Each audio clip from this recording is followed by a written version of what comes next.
This podcast is proudly supported by our friends at Howie's Market. Our friends indeed, Ryan. Fellowship listeners, did you know that Howie's Market in beautiful San Gabriel, California was the first grocer to bring in our old beer swing lube? Did you know that the owners have played in the last 3 Nation Desert Classics? And did you know that this fine establishment just expertly catered our movie premiere this past Saturday? Look, folks, it's one thing to be in business with an award-winning family-owned market that offers the best meat, seafood, wine, liquor, beer, and produce in all of Southern California. But it's even better when you're truly in a working partnership with people that you're honored to call your friends. If you're in the area, make it a point to visit and see what we're talking about. Besides being the best damn grocery store in the world, Howie's Market fires up the grill every Saturday and Sunday, rain or shine, for their famous parking lot cookouts. If you're not in town, you can still give them a follow on Instagram and show your support that way. At Howie's Market. Howie's Market, open 7 days a week and conveniently located at 6580 North San Gabriel Boulevard. Give them a call at 626-286-8871 the next time you need catering. We just did.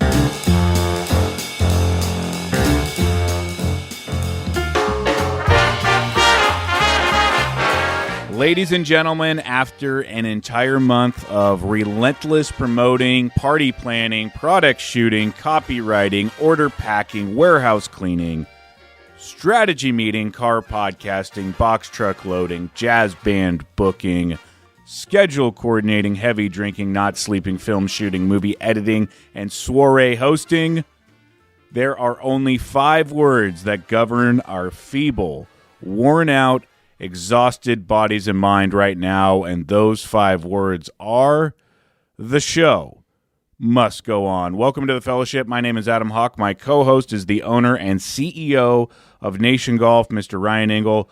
Pards, we just ran a proverbial marathon, and here we are again at the starting line. Still a million things to do. It's 6:30 in the morning, Monday. We're right back where we belong, in the store. Lots to get to, not enough hours in the day or gas in the tank. How are you feeling the Monday after the big event and everything that led up to it? It's been a hell of a month this weekend. I think you love to see it, but I sure don't love to feel it right now because the kid, he's digging deep. Could have used a little 7th inning stretch, if you know what I'm saying. Never got one. It's just go, go, go, rush, rush, rush. What, are we from Russia? This isn't Russia. Here we are, back in the saddle. And we're podding. We're iPod broadcasting. We got the U-band flowing. How many times can we shout out the greatest people in the world at Howie's Market? Not only did they come and cater our event, I've been getting messages from friends and family and colleagues and just good old-fashioned partygoers from the weekend.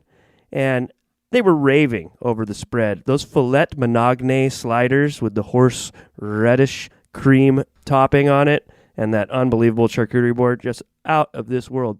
But Mr. Nolan, he gifted us with a pallet of U-Band coffee. And that U-Band coffee is percolating in the background right now. So let me put this to my lips. I'll let Adam take it away.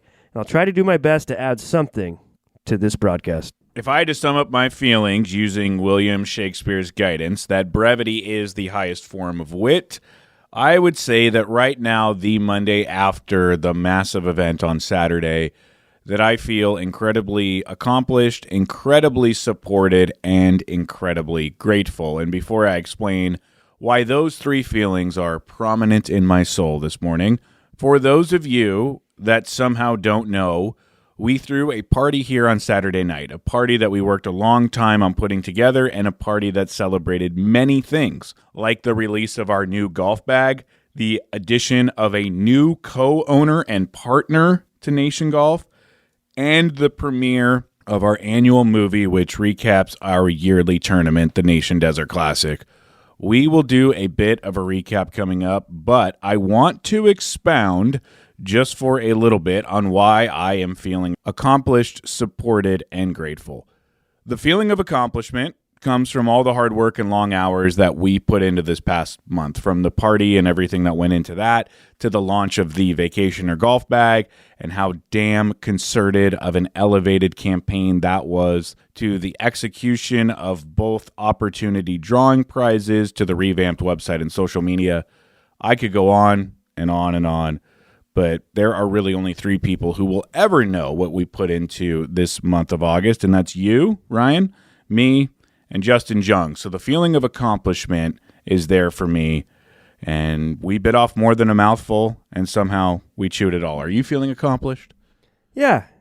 Incredibly accomplished. The feeling of being supported is another feeling that I'm feeling right now, and that extends to so many people, from Kirsten and Mike Nolan at Howie's for their work at the party, to everyone that threw in on both opportunity drawings and bought a Vacationer bag, to Hobie Surf Shop for loaning us tables for the party, to our wives for working retail Saturday night after not seeing much of us the past 3 weeks, to Alexis Jung for all her help on graphic design with our product launch, to Rams Hill for throwing in for the greatest prize we've ever given away, and to every single person who walked through the door 2 days ago and spent their time and money with us. And to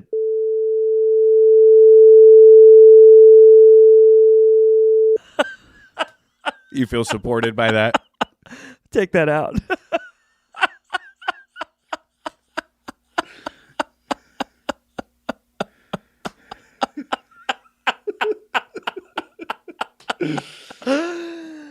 Oh, man. Yeah, Hawk, good on you. You're always a wordsmith. You love to hear it. You love to read it.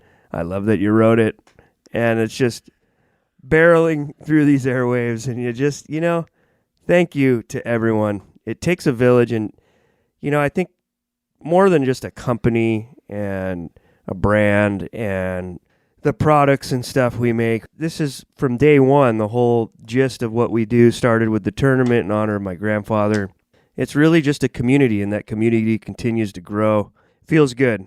Good to be tired for that. This entire thing we do here is such an absolute zero without all of the support we get. So, yes, we feel incredibly supported at the moment. The final feeling, gratitude. We feel so damn grateful. Grateful to get this one chance at life and to be surrounded by so many truly amazing people that only came into our orbit because of Nation Golf. Grateful to get to do podcasts like this and events like Saturday Night, and to work and be around, quite frankly, the best community in golf. And I mean that. I will put the Nation Golf community up against anyone else's in the space. And if you're listening right now, you are a part of that community.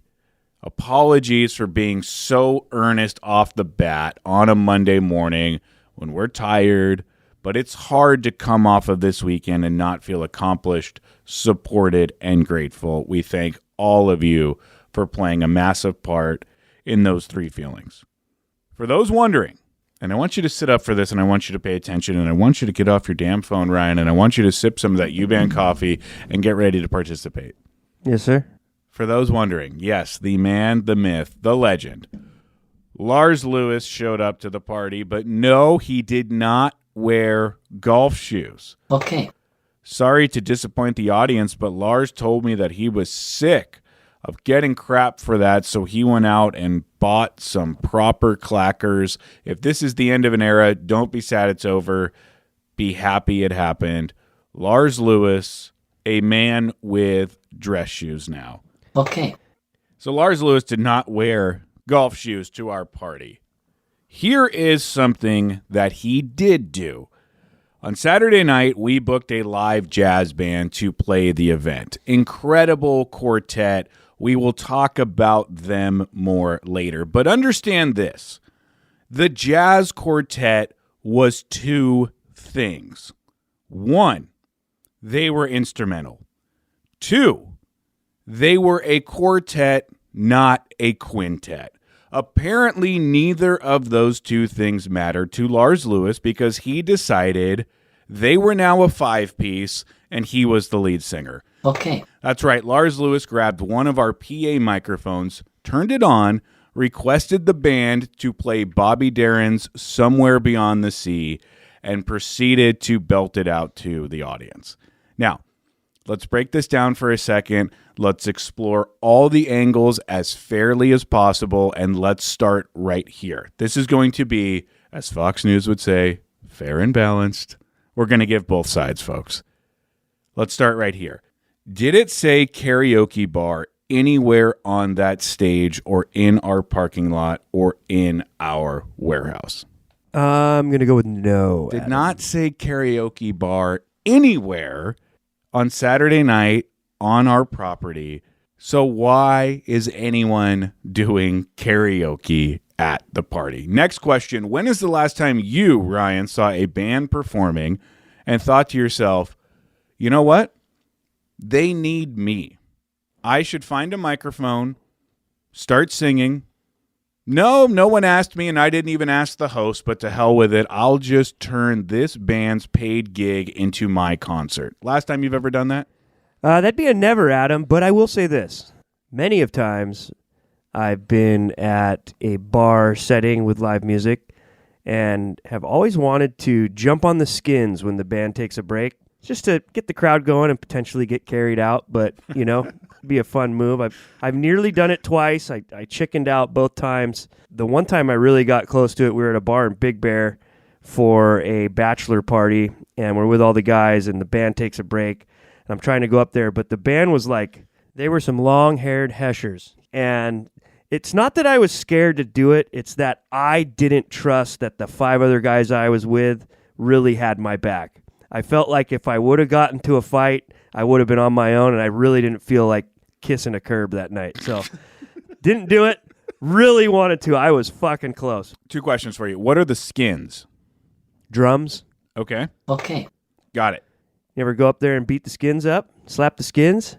Drums have skins, Adam. Okay. Okay. And then second, when you say you were hoping to get carried out, do you mean forcefully by security Yes, or like people because it's going to be like, hey, motherfucker, you can't do that. Okay, so not But then the crowd's like, woo, and you're like, okay, so not being propped up by the crowd and carried out like a winning coach. I'd like to think the crowd would have liked it, but we'll never know. Okay. Last angle on the negative side of Lars Lewis jumping on stage and doing karaoke with our booked band. Unless someone has a backwards hat on, oversized headphones that he's only wearing on one side between his shoulder and bent ear, and is standing behind 2 turntables that he is pretending to DJ from, never ever make a request for a song. This is a paid jazz band, not a jukebox. You don't go up and say, can you play this song? Bands come with set lists. Think of how silly this is. These kids are musicians, true musicians. This isn't just some band down the street playing power chords and Sublime covers. These are real musicians. They're reading music on stage via their tablets and playing songs they've never played before. Those songs that were requested by both those bozos, they were like, huh, what? He enters it in and they all stare at it and they played the song brilliantly. What do you think they thought when some guy grabs the mic and half-heartedly sing some amateur notes? We're musicians here trying to play a very specific genre of music, and all of a sudden this is open mic night. They must have chuckled. Here we are mastering our craft. You got a guy with a white hat on and a black suit. Take it easy. Take it easy. Pump the brakes. We love Lars, but we love my God, zoom out. Also, I would like the term bozos struck from the record. We do not feel that way about these 2 guys. Maybe Ryan does. I love those bozos, Okay. by the way. I do want to go back. Don't make requests of live bands. You can go make a request of a DJ. And even that's frowned upon. Hey, Exactly. can you play this song? It's like, Right. fuck off. Yeah. You know? Fuck off. Yeah, I got booked to play this show, not you, asshole. Right. What is this, your 16th birthday? Let's flip it on its head and let's argue for why Lars going up and turning on a microphone without permission and asking a paid band to play a song they didn't prepare for so he could do karaoke is actually a good thing. Angle number 1, Brian Vidal, another party goer, did the exact same thing about 10 minutes before Lars. Brian Vidal started the open mic karaoke thing. And granted, Vidal, hell of a singer, and he belted out Fly Me to the Moon, and everyone loved it. But if Lars sees Vidal do that, that could have been interpreted as a green light. Next, we booked the band for the entertainment of our attendees. And you can argue the attendees were entertained. So if we wanted people to enjoy the band, it's hard to say that they didn't if they are literally going up asking to sing with them. Yeah, maybe. I'm just arguing both sides here. Maybe. Point number 3. Lars is a character reaching mythic status at this point. Going up on stage unannounced and making requests and turning on a microphone and singing to a parking lot full of people, kind of a legendary move. Here's the thing with legend and legendary. Very watered down at this point. It's used much too often. So I do love Lars, and his mythical character has reached heights not even we foresaw. But legend is something that's earned over a long period of time. Final point, Lars wasn't that bad. He's no Vidal, but it wasn't that bad. In the end, here's where I come out.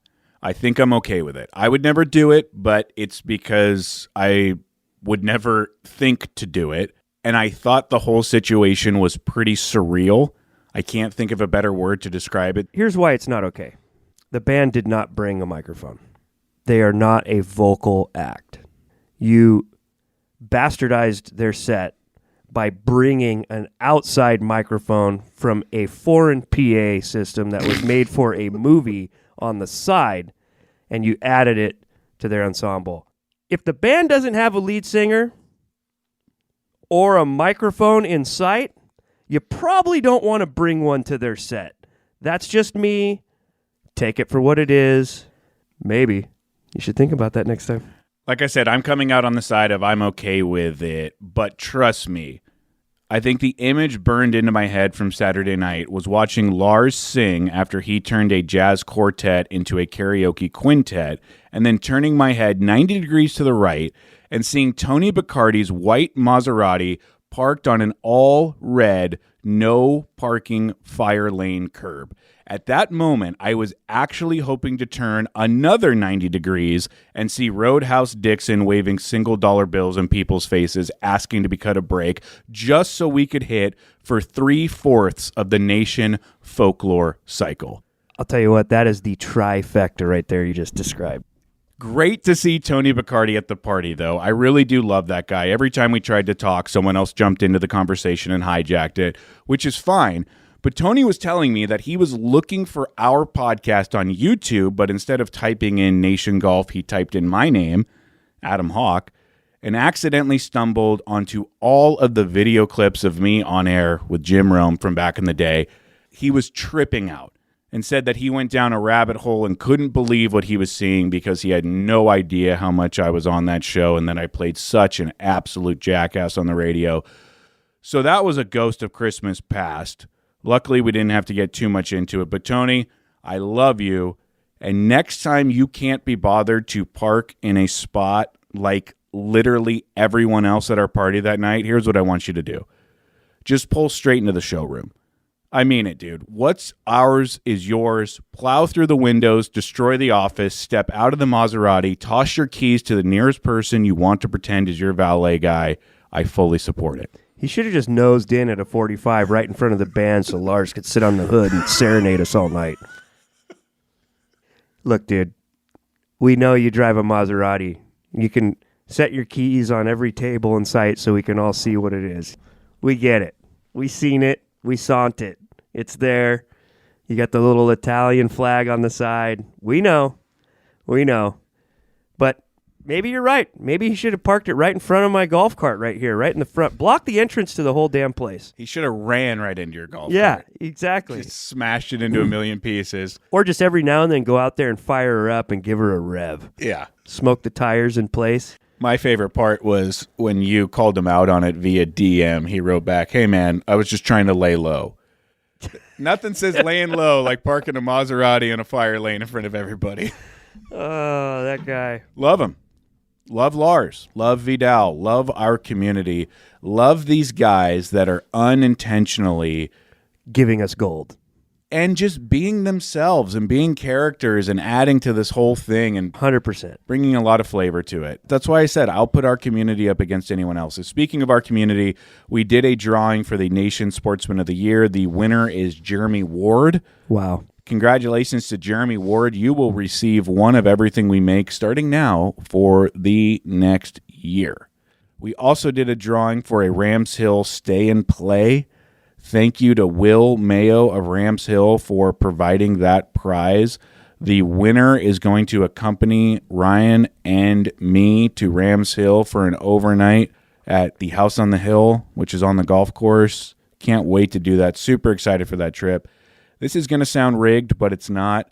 We pulled the name Mike Nolan from Howie's Market. It's a match made in heaven. He earned it. These guys worked their tail off. They're helping us out a lot. It was the powers that be. Yes, so we're going with Mike Nolan and his brother Scott. Scott is the host of the Duffer McShankers podcast, a great podcast if you want to check it out. And I'm sorry, Scott, I just affectionately refer to your podcast as the Duffer McShankers. I know it is called the Holy Duffers, but I accidentally once called it the Duffer McShankers, and now it's forever embedded. I can't stop calling it that. Duffer McShankers is a pretty good one. But the raffle was not rigged. It just worked out that Mike Nolan won it. He put in 10 raffle tickets. We pulled his name. We couldn't believe it.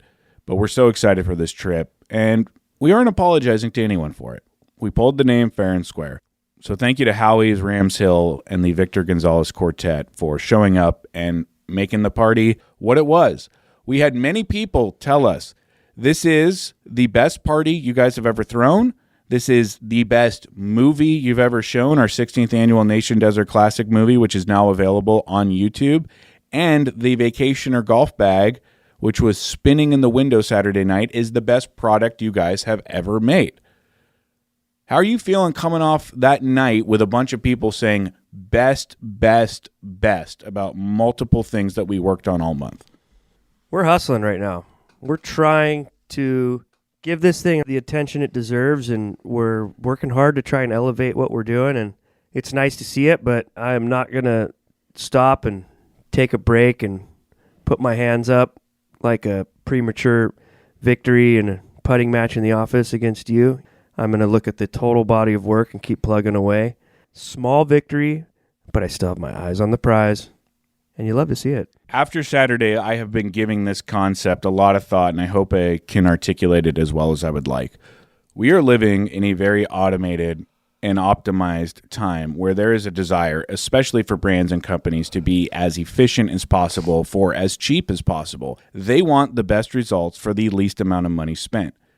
And this is where AI is playing such a prominent role, because AI will instantly gather information and run reports on every single quantifiable data point about any given consumer, distill what it finds, and then provide extremely optimized intel on who a company should target, how they should target them, and when they should target them. But beyond all of that, AI will write the copy for the marketing and even spit out a photo or two for the ad campaign, all of it tailored to get a specific person to part ways with their money for a product. And why I find this so disingenuous is that it's entirely fake. A company is using machines to find you and to market to you and to talk to you as if it's coming from a real person. What they are essentially saying is, we can't be bothered to get to know you ourselves or have real human beings understand your wants and needs. We'll just have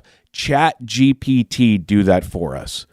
So now some of us are effectively giving our money to companies who can't give us anything without a machine optimizing it for maximum marketing efficiency. Is that good business, or is it furthering the chasm between brand and consumer?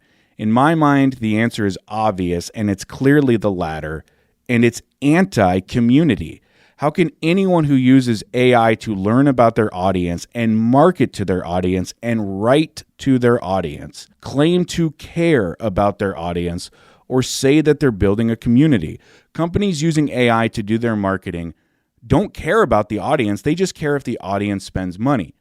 And after Saturday night, I think we can safely say We're doing the exact opposite of that at Nation Golf. We are trying to wrap our arms around this group and pull them closer to us every day. We take all of our own pictures, write all of our own copy, build all of our own marketing campaigns and photo shoots and product pages, and we always will, because we always want the people you hear from here at Nation Golf to be us. What a concept. So why is this the new norm, to spend money with companies who can't even be bothered to spend the time on you? It seems like we're just an optimized piece of data that a machine figured out and that a machine will write to from now on. And I am so glad that in this era of optimized data and AI doing all of the marketing, that we are going in the exact opposite direction. Preach. Did I explain that okay? Yeah. But what do you want me to add to that? I don't even like being on any of that shit anyways. I like the real stuff. Handshakes and clanking glasses together. Pats on the back. The human experience. Or in the case of Matt Smith from the Butt Snorkeler, pats on the ass and balls, which is what I got from him when I saw him. Ever been to Bangkok, Adam? Saturday night. Love Matt Smith. Great to see him. And another shout out to the Milkman, Jeffrey Gossett, all the way in from Houston, Texas, was in town on business in La Jolla, California, caught an Uber up Friday to hang out with us and say hi. He's been following us for a long time. He always leaves the comments about how milky Nation Golf is. It's been making us laugh for 3 years. Yeah. It's the same comment every time, and yet it gets funnier every time. He came and spent the day with us and helped us with setup, shopping for party supplies, and that was a nice thing. Just another testament of the realness of what we're trying to do. And it might not be for everyone, but the ones that we do become close with, it's just like a brotherhood. It's a real thing, and we love it. He took an $80 Uber up from La Jolla while his wife was at a work conference, got here before I did, and said, hey, nice to meet you. Been following you for a long time. I've got 5 hours to kill. Mind if I hang out? And we said, hell no, we don't mind if you hang out. And we got a lot of work to do. You want to run with me to Walmart? He did. Grabbed his own cart, and we were just walking around that place, filling that thing up. 2 carts was a boss move. Yeah, he said, we're going to need 2 carts for this run. Helped us with everything, helped us move around. So shout out to Jeff Gossett, the Milkman. What a huge help, and we're so glad that you killed your hours with us. I want to go back to something that also happened last week. Remember, I had to do the podcast from the car before I went to Yorba Linda Country Club? Mm-hmm. Let's talk a little golf here. I shot an 84 at Yorba Linda Country Club. From the whites? Yep. Nice. Which for me, as a 12.5 handicap, is right where I want to be. I'll make this quick. I've never had a round that featured golf this bipolar in my life. First 4 holes, bogey, bogey, bogey, double. Next 6 holes, par, birdie, par, par, par, par. Next 3 holes, double, double, double. Last 5 holes, par, bogey, par, bogey, par. Most pars I've ever made in a round with 8. Most doubles I've ever made in a round with 4. The rare 84 that felt like a 74 and a 94 all at the same time. How many doubles did you have? 4. So that's 8 over right there. And how many bogeys did you have? I don't think you added this up right, dude. 5 bogeys, 8 pars, and a birdie. Par 71, 84. So how many over were you? 13. Were you the low man of the get-together? Yeah, I finished top 5 in Stableford net. So not the low man, but top 5. Oh, man. Anyone play good golf at the SCGA? A lot of people play good golf at the SCGA. Yeah, but you were top 5? Keep in mind, I'm going out there playing at a 12, and a lot of guys are playing at scratch. Oh, so there are golfers there. Yeah, it was a net Stableford. They didn't stand a chance. Oh, yeah. Gotcha. That makes sense. 2 more golf topics. 2 weeks ago, you introduced the 7 deadly sins of Core Lord Golf. Keyword Core Lord, guys. Listen up. You have taken so much heat in such a high quantity ever since you introduced those 7 deadly sins, primarily for your take that push carts... Correction. Golf strollers. primarily for your take that push carts Golf are strollers. a deadly sin of Core Lord golf. Comments have ranged from "F this guy" to "I hate this guy" to "My grandpa used to have a push cart, so how dare you come after him," to "This is great exercise," to "You have no idea what the hell you're talking about." I have never seen you take so much heat for an opinion, and I just want to give you the floor to defend yourself against all the people coming for you. I've yet to hear a good argument in response. And the one thing that's flying over everyone's head like a punchline in a Tony Bacardi group chat is I was saying if you want to be a core lord, if you're a core lord golfer, you are the game. You care about getting in the dirt. You care about what your ferrules look like, and you're tinkering on your fucking clubs at night and grinding bounce off your wedge and fucking tinkering with the underside of your putter grip, and you're very adamant about the look and everything in your bag, and it's tools, not jewels, and just all that kind of shit. If that's who you are, you don't have a push cart. You wouldn't be caught dead with a push cart. Come on, guys. I get it. It's easier than carrying your bag. I get it. It's a better workout to walk the course than be in a cart. But if you're in the parking lot and your hatchback of your hooch is open and you're putting on your spikes and you have to take out your golf stroller and unfold it and stick your bag up and you start pushing it across the street, you know you look ridiculous.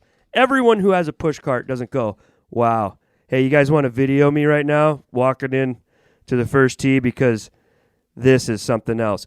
We could make a video tomorrow with some big-ass fucking cart bags and the Cadillac pulling up to the bag drop in slow motion, popping the trunk and getting those things out, and people be like, "Wow, that's cool."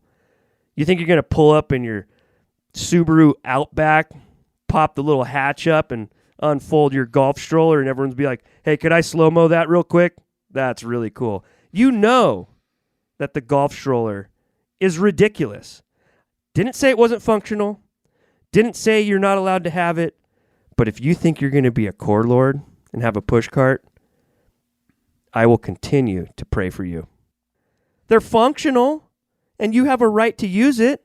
But I also have a right to point out that people have been making fun of those things for fucking decades. I didn't create this. All I'm saying is that if you want to be a core lord, it doesn't matter how good you are at golf. There might not be a core lord on the PGA Tour. You guys got to understand what a core lord is. These are the lords of the grit and the counterculture of this hokey-ass, sporty, high-tech, stupid industry that this game has become. We're talking about the dudes that are in their basement at night, huffing dust and getting shrapnel in their fucking hands from working on their clubs and scouring the internet for used shit. That's who I'm talking about. You think he's going to put his bag in a stroller? The push cart's lame, and that's okay. There's a lot of lame stuff. Look, you could pick me apart, and you have the right to. I support your right to pick me apart. There's plenty of shit that you can make fun of me about, but you can't make fun of my push cart because I don't have one. It's the core lord thing, Adam. It's not the push cart. We're focusing on the wrong thing. And by the way, the next time I hear a great counter argument to the push cart, we'll be the first. Ladies and gentlemen, he just pushed the microphone away from his mouth. He was very pleased with that take. He's very pleased. And that is a triple down, folks. He introduced it 2 weeks ago. He backed it up last week, and he is still on it this week. A lot of people have come with the pitchforks for this gentleman. He's not backing off of it. I will say this. To distill down what Ryan Engel is saying is you can have your push cart. You can get your great exercise with it. You can save your shoulders and back. You just can't be a core lord. Two things can be true at the same time. The push cart can be extremely functional for what you want to do with it. But if you are trying to be this damn near unattainable core lord, it just doesn't fit into that extremely rarefied air. It's not the 7 deadly sins of golf. It's the 7 deadly sins to a core lord. And you would argue that the core lord is an endangered species. Oh, my God. You could go your whole life playing every Muni up and down the coast and never see one. And that's why this argument is flying over your head. Final golf topic. FedEx Cup playoffs, second leg, BMW championship, somewhere out in Colorado, maybe Denver. Don't know. Didn't see any of it. I got a question for you, Adam. When was the last time that you missed every shot of 2 tournaments in a row? I cannot remember. Could this be the first? Yeah. Everyone here knows, if you've listened to this podcast long enough, I am a PGA Tour loyalist. I am a sicko. Golf. You are a PGA Tour core lord. Yeah. Yeah. Yeah. Right. I like pro golf a little bit too much for working at Nation Golf. I find a way to watch golf probably most Thursday, Friday, Saturday, and Sundays in the week when there's a tournament going on. I, for the first time in a long time, if not for the first time in my entire life, have not seen a single shot from the last 2 weeks. Did we have fun on Sunday? Yeah, and we'll get there. Wasn't that nice? That was nice. That's a different top dog chair. Yes, we'll get there. But what does it say about the FedEx Cup playoffs that one of the biggest fans of the PGA Tour cannot be bothered to even turn it on? I do know this. Keegan Bradley won. Good for him. He moved up 46 spots into the top 4 for East Lake. Cool.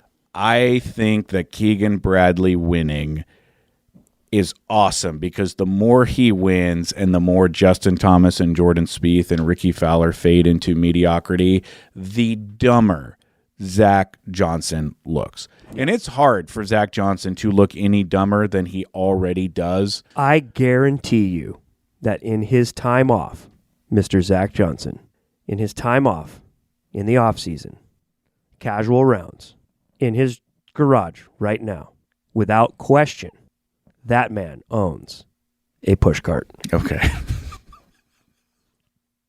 100%. Knew you were going there and still love that you got there. Yeah, took me a while. As you know, Zach Johnson chose Jordan Spieth, Ricky Fowler, and Justin Thomas for the Ryder Cup ahead of Keegan Bradley.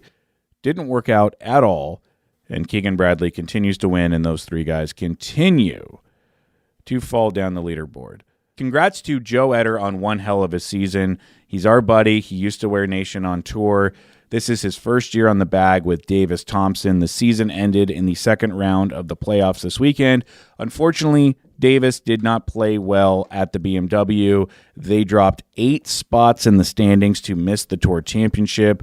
They needed to be in the top 30 in points after this week. They finished in 34th. So damn, that's got to be brutal and gutting and disappointing, especially since they began the week in 26th. And because they know if you get to East Lake and just show up with a pulse, finish dead last, you're still walking away with $500,000. But the glass is so beyond half full for these dudes. It's overflowing, really. Davis Thompson is 25 years old. He turned pro 3 years ago. This year alone, he won for the first time, had 2 runner-ups, 4 top 10s, 12 top 25s. He top 10'd in a major, made 20 of 25 cuts, got all the way to the BMW Championship, 34th in season points. He's up to 41st in the World Golf Ranking and just made over $4 million this year alone.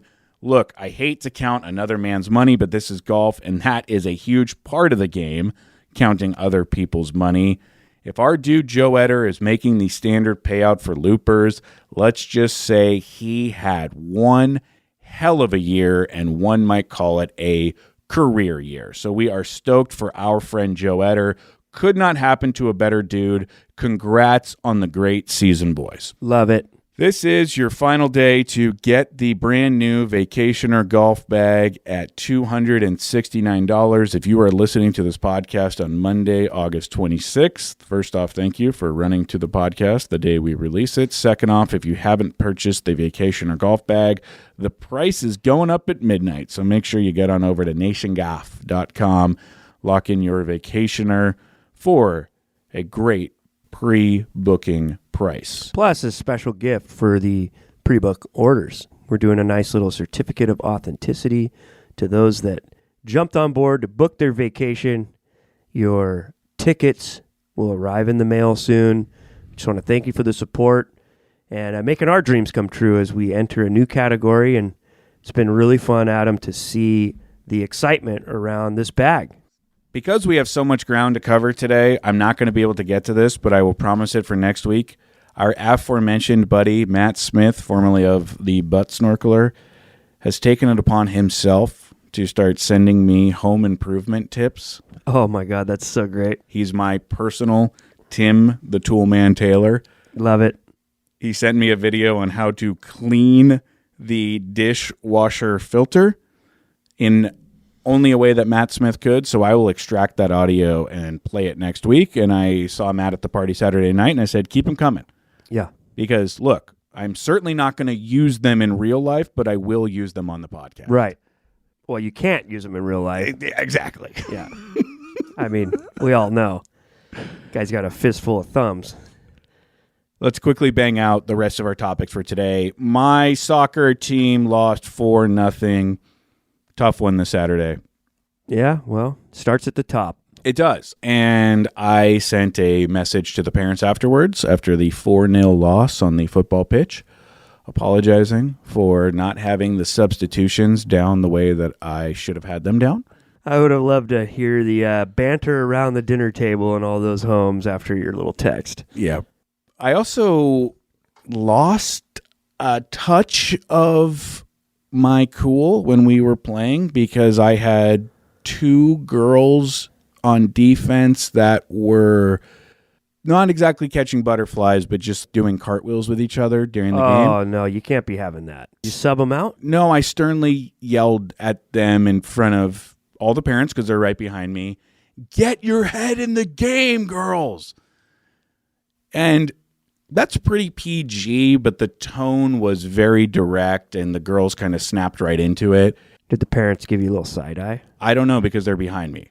So I was a little self-conscious leaving the field. Yikes. And I asked my wife, did I take that a little too far? And she said, you did kind of yell at them, but I think everyone is okay with that because that's kind of what you're supposed to do as a coach. It would have been okay if you won.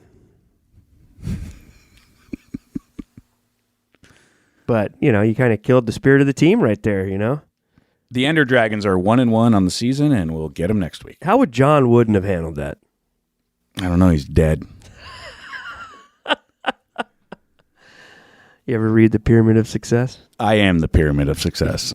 Really? Really? Maybe. This weekend, I got a taste of the life, folks.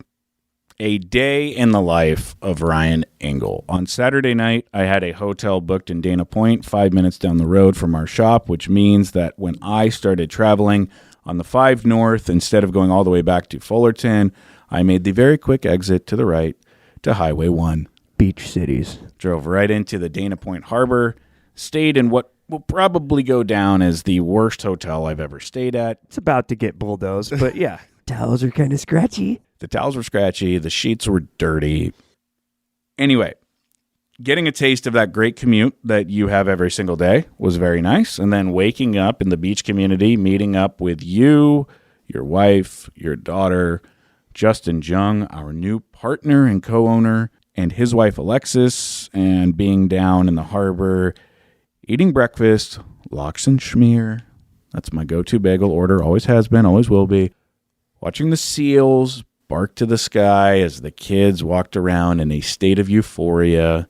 15 degrees cooler in Dana Point than it was in Fullerton. And then we went down to the beach, Doheny. It's in a Beach Boys song. It's a famous beach. Mm-hmm. Got a little taste of the life. Undid the folding chair, sat there, and just watched the time pass with nature's television, the Pacific Ocean in front of us. Kids had a great time.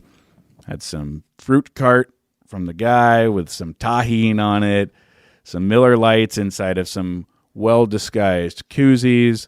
Just a great way to spend a Sunday, and I jokingly turned to you and said, man, we could be watching the FedEx Cup playoffs right now. Yeah. But instead, we're sitting under this umbrella watching our kids play at the beach. Yep. You love to see it. And it was great. And I get it now. I get why you do what you do. I get why you punch out at 3 o'clock every single day and leave me here all alone to get stuff done. And you run off to the beach. I get it. I get it. I hope that you get that you live, without a doubt, the most privileged life of anyone I've ever been. Privilege. Yeah, sure. Okay. You live 8 minutes from a world-famous beach. Oh, it's like 3 minutes. Okay. Yeah, it's a mile. You set your own hours at a business that you own. Did I not earn that? You shape surfboards when you want to. Did I not earn that? You have a wife that loves the beach as much as you, happens to also be a surfer. Still trying to earn that. And you've got some great in-laws that help out with the kid. Nice perk. Unbelievable life you live. Thanks. I think you left the beach an hour after me Yeah. and got home before me. No, God. Give me a break. Tell you what, we had a hell of a meal last night, though. I saw pictures on Instagram, tips from the tips. Yeah, Pop Minami made these famous potato mac salad, white sticky rice, and mochiko chicken. Sheldon Tin Roof restaurant recipe. Whew. With the spicy mayo and the miso sauce. My God, Adam. Best fried chicken you'll ever have in your life. Are you sure? Because I ordered wings from Papa John's last night. Gross, dude. Why is it that pizza place delivery wings, why are they like soft and slimy? And soggy.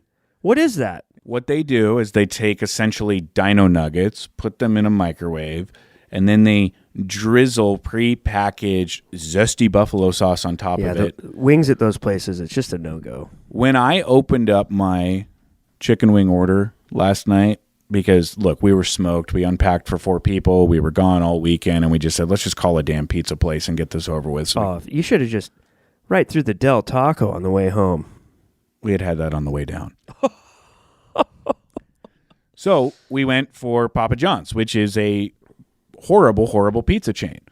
But it gets the job done. Quick delivery, game over, get the kids fed, get everyone changed, wash the sand off, go to bed. Anyway, when I got the chicken wings and I opened them up, I said, these chicken wings are the Dana Point Marina Inn of chicken wings. Oh, yeah. They're horrible.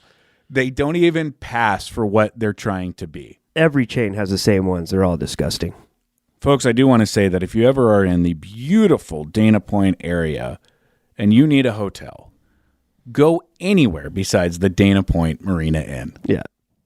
Well, I told you 3 weeks prior to the party to book a hotel so you guys stay the weekend so we can do something so I don't have to hear about your fucking drive to Fullerton all the time. And what did you do, Adam?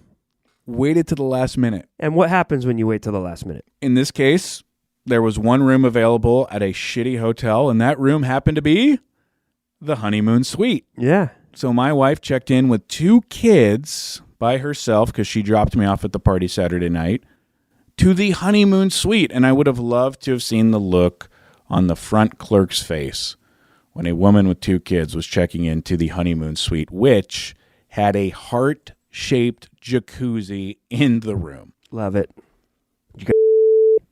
That'll be bleeped out.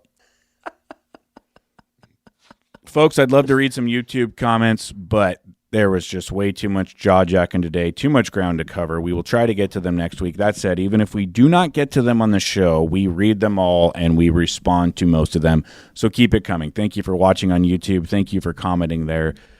Go and watch the Nation Desert Classic video, which is up on YouTube as of this Saturday. Check out the Vacationer bag before it goes up in price. Take a look at the new hats that we just put on there. And go to the sale tab if you're trying to save some money. We've got some old inventory that we are offloading. Again, thank you so much to everyone that came out on Saturday.